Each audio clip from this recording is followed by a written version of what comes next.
Salutare, fraților, și bine v-am noi găsit. Sunt X-Gamer Antonio și azi ne calificăm oare în grupele Champions League. Avem aici meci cu Juventus, așa că să încercăm să câștigăm și meciul ăsta pentru a ne califica. Sper că se strâng mai multe like-uri la cupa, când am câștigat cupa Champions League, așa că sperăm să strângă la fel de multe like-uri ca și aici. Wow, deci deja începe ok, foarte bine, un nivel mai mare, deci foarte bine joacă, wow, ce frumos joacă aici și ca lumea. S-ar putea că o să pierdem meciul ăsta dacă nu ne luăm gol, dar nu îl pierdem noi, să fim siguri, nu o să-l pierdem. Așa, Ronaldo aici foarte frumos, intră în care oare intră și Ronaldo șutează! Și este gol! Ce gol! Cristiano Ronaldo deschide scorul pentru Barcelona. Foarte frumos. Am crezut că a dat-o afară. Dar uitați ce frumos intră aici în careu. Intră în careu și șutează, dă mâinile la portar și de la portar intră în poartă. Joacă foarte bine și ce de la Juventus. Messi. De la Juventus. Messi aici și gol! Gol! Ce bine jucăm! Ce bine! 2-0 pentru Barcelona. Ce bine jucăm! Foarte bine! Până acum n-am pierdut niciun meci de când am jucat cariera sau în online. Am jucat și online, dar n-am pierdut niciun meci. Și este gol! Și este gol! 3-0. 3-0 pentru Barcelona. Ronaldo dă al doilea gol. Ce frumos aici. Șut fix în plasă. Ok, și acum sper că suntem o să câștigăm și finala, a doua finală. Și azi mă apuc și de un mic vloguleț, poate că merg pe undeva în parc, azi că e foarte frumos și da, nu sunt sigur, dar m-aș gândi să-mi iau un selfie stick pentru a putea face vlogurile mai ok. Și roșu pentru... Mamă, ce era să-mi iau roșu la jucător? Noroc că n-a faultat.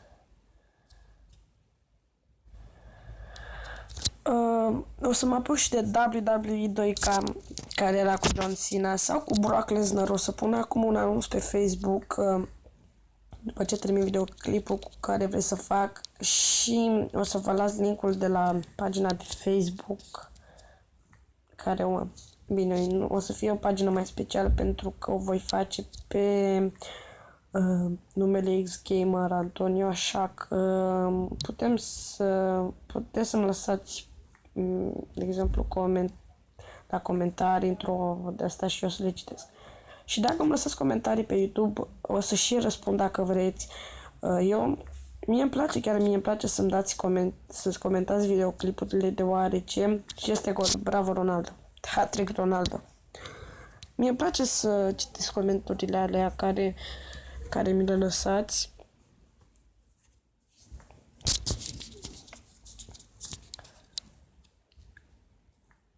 Și acum să nu ne mai abatem. Ok, am recuperat mingea. Suarez. Și se termină prima repriză cu 4-0.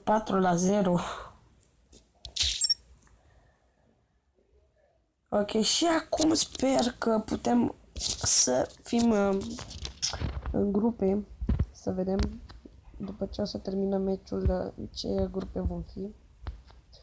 Ok, și Ronaldo! Ronaldo! Ce frumos aici!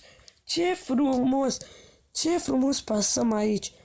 Foarte, foarte, foarte ok, Messi, foarte frumos acolo și Ronaldo și ce gol, ce gol, ce gol, mă bucur că e filmat. Ronaldo din nou, pentru Messi oare și este pentru Messi! N-a avut acea forță să o bage în plasă.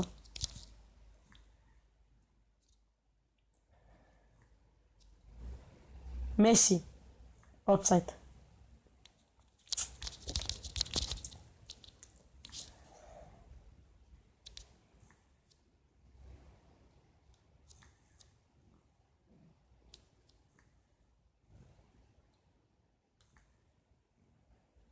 Messi acum, Messi! Lop și gol. 6-0.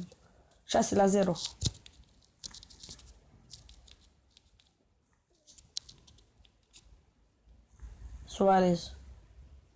Recuperează incredibil mingea Ronaldo. Ronaldo și gol! Ce frumos! Fix în vinclu. În vinclu Ronaldo. Deci foarte ușor. Am jucat bine primele secunde și după aia s-a dus toată faza. Hai să vedem dacă facem 10-0. Dacă îmi face 10-0, 10 like-uri vreau să strângă la acest episod. Dacă noi dăm 10-0. Suarez. Suarez și gol. Gol Suarez.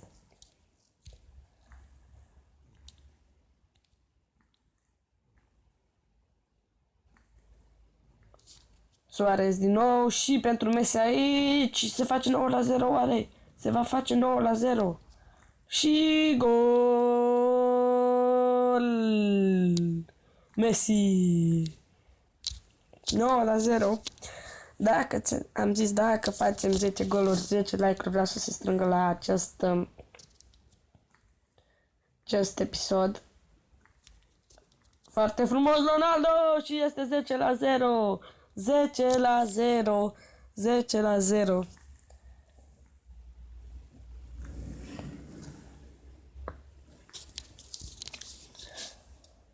S-ar putea să dăm mai mult. Cu unele echipe slabe, de-abia dădeam 10 goluri. Dar mă mir cu Juventus dau 10-0 minutul 80 și este gol. Este gol Messi. Ok, foarte. Deci, sper să se strângă 10 like-uri la acest episod și dacă vreți să fac și o colaborare cu voi face.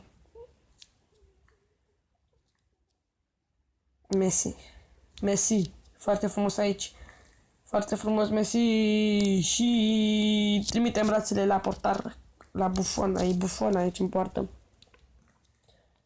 Și Ronaldo. Ce ai făcut, Buffoane? Ce ai făcut?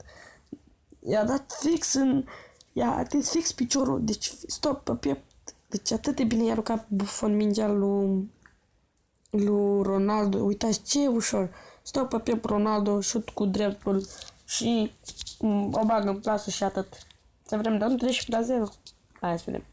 N-am dat niciodată 13-12, am dat, dar n-am dat 13. N-am dat 13, dar s-ar putea să dau acum. S-ar putea! Am zis bine, s-ar putea și Suarez! 13-0. Era mai bine dacă o lăsam în poartă să intre. Oarece nu am dat niciodată gol din poziția aia decât cu Ronaldo din lovitură liberă. Dar așa cu un jucător din mesa, așa să zic, n-am dat. Și este 13-0, mă mir. Este lovitură liberă. Ce de la Juventus. Degeaba mai joacă. Degeaba. Hai, le dăm și lor un penalti. Hai, na. Dacă dai cu mingea mine, nu ți-a mai dat. Păcat. Ar fi fost un penalti ratat de... ce preluare. Și nu te las, nu te mai las, mă. Nu vă las, mă, să dau gol. Nu vreau eu.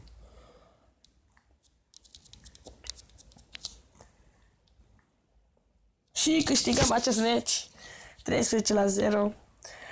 Bravo băieți, bravo. Și la Juventus am jucat bine prima repriză, dar după aia s-a dus drept. Ok.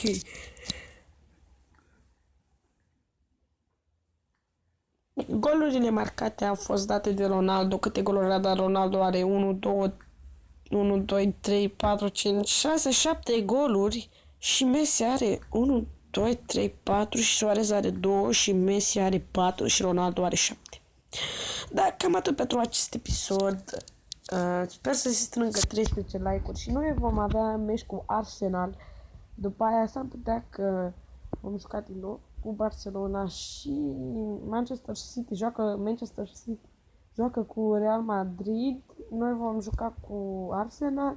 Barcelona joacă cu Parisul, West Ham, Tottenham va juca cu Tottenham, da, cu West Ham, Monaco va juca cu Real Sociedad, Liverpool va juca cu Crystal Palace,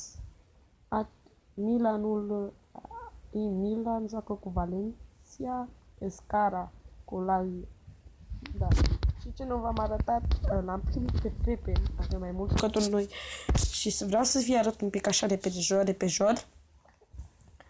Hai să închidem episodul. L-avem acum pe Hard de 100, pe Pepe de 95, pe Chiellini 96, Pascual 94, El Ahmadi 94, Williamson 90, Funes Mori de 94 și Gomez și nu s-a schimbat nimic. Da, deci cam atât pentru acest episod. Eu am fost X-Gamer și noi ne revedem data viitoare cu meci cu Arsenal. Nu, cu Arsenal jucăm? Da, cu Arsenal. Pa, pa!